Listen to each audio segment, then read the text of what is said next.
When I came home from school today, something strange happened.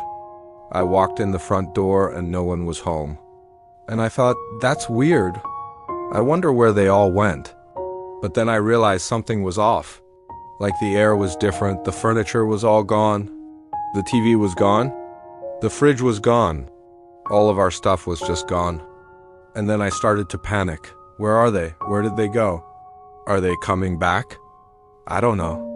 I was home alone in this empty house with all of my stuff, and it was raining outside and I could hear the wind and the rain, but no one was home. And then I felt something on my shoulder. I turned around and there was no one there.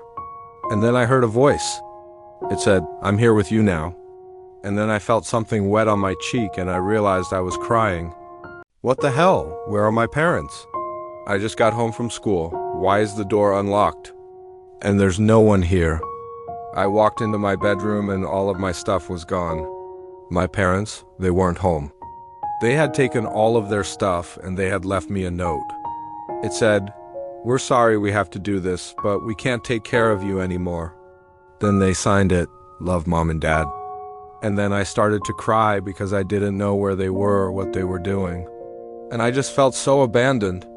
I looked out the window and I saw this really beautiful sunset. And I thought to myself, maybe they're at the beach. Maybe they're on a vacation. Maybe they're having fun without me. Then I stopped crying and I went to sleep.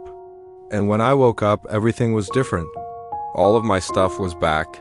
My parents were back. And they acted like nothing had ever happened. They found the perfect house at an unbelievable price. Excited, they moved in immediately. Everything seemed normal at first, but then small things started changing. A vase on the mantel shifted slightly. The kitchen wallpaper pattern subtly altered. They brushed it off as imagination. Weeks passed, and the changes grew bolder. Furniture rearranged overnight. Rooms expanded imperceptibly. They installed cameras, but footage showed nothing. One morning, they woke to find the entire layout different. Panicked, they rushed to leave. But the front door had vanished. Windows showed only brick walls outside. Trapped, they realized the truth. The house wasn't changing around them. They were changing to fit the house. And as they looked at each other, they no longer recognized who they'd become. This kid got teleported to another room. He got to start over from his old life. But he didn't know that this world was far more different than the previous one. When he was 16, he had a really bad day. His girlfriend broke up with him. His best friend moved away. And to top it all off, he got suspended from school for fighting. As he walked home alone, he saw a light in the distance. As he got closer, the light grew brighter and brighter until he couldn't see anything else. Then suddenly, just like that, he woke up in his bed. At first he thought it was a dream, but then he realized that his whole life had changed. All of his problems were gone. But as he looked around, he realized that this world was a little bit different. The people were nicer. The environment was cleaner. And somehow everything was just better. It was like a parallel universe where everything was slightly better than his own. And as the days went on, he started to feel better too. He made new friends. He started going to therapy. And for the first time in a long time, he felt happy.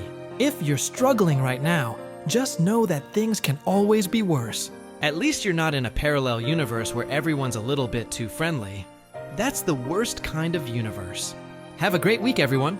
People have been disappearing all over the city. At first it was just random people, but then it started to make sense. All of them had one thing in common, their significant other. The police found this out and they put out a warning, but no one listened. And then he disappeared too. No one knows what happened to him. I'm the only one who does. We were lovers once, me and him. We were inseparable until one day he just up and vanished. I looked everywhere for him. I asked every cop I knew, but no one could help me. They all thought I was crazy. Then one night, years later, I got a call from a number I didn't recognize.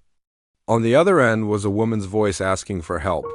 She said she was with a man who needed medical attention. When I got to the hospital, I saw him lying in a bed, pale and emaciated. But when he opened his eyes, I knew he wasn't really there. He was just a shell of his former self. And then he whispered something in my ear that shattered my world. "You're next." She always thought her family was normal. Dinner together, movie nights, weekend trips. But one day, she found an old photo album in the attic. Flipping through, she saw familiar faces. Her grandparents, her parents, herself as a baby. Then she noticed something odd.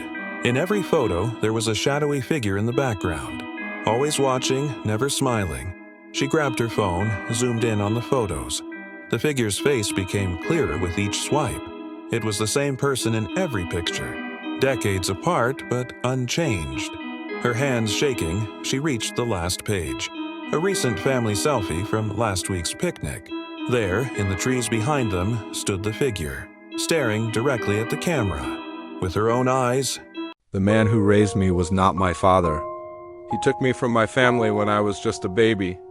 I grew up in a house full of shadows and secrets. The only light in my life was the rain, which always seemed to be falling outside my window. I heard stories about my real father, how he ruled the city with an iron fist, how he made people tremble at the mere mention of his name. But all I knew was the man who took me from my family and raised me as his own. And he did it not because he was a good man, but because he was evil. He was the kind of man who would smile while you're telling him a story. But then later on, when you least expected it, he would turn around and do something terrible to you. I grew up knowing that I was his son, but I always hated him for taking me away from my family. And now I'm here to make him pay for what he did. Now I'm here to make him fear the things that go bump in the night, because that's what he always made me fear. it was just another Friday night. 6 friends bored and looking for thrills. They found an old spirit board app, downloaded it for fun. Laughing, they gathered in Sarah's dimly lit basement. Fingers on screens, they asked questions, watched as the digital planchette moved. Suddenly, the lights flickered. A chill swept through the room. The app glitched, showing strange symbols. They laughed it off, called it a night. But the next morning, Mike's parents called, frantic. He never came home. His phone was off, social media silent. The others swore he left with them. Police searched, found nothing. Then Sarah checked the app's history. There was one final message, sent at 3:17 a.m. It was Mike's name, and coordinates to an abandoned warehouse. What really happened that night? And where was Mike now?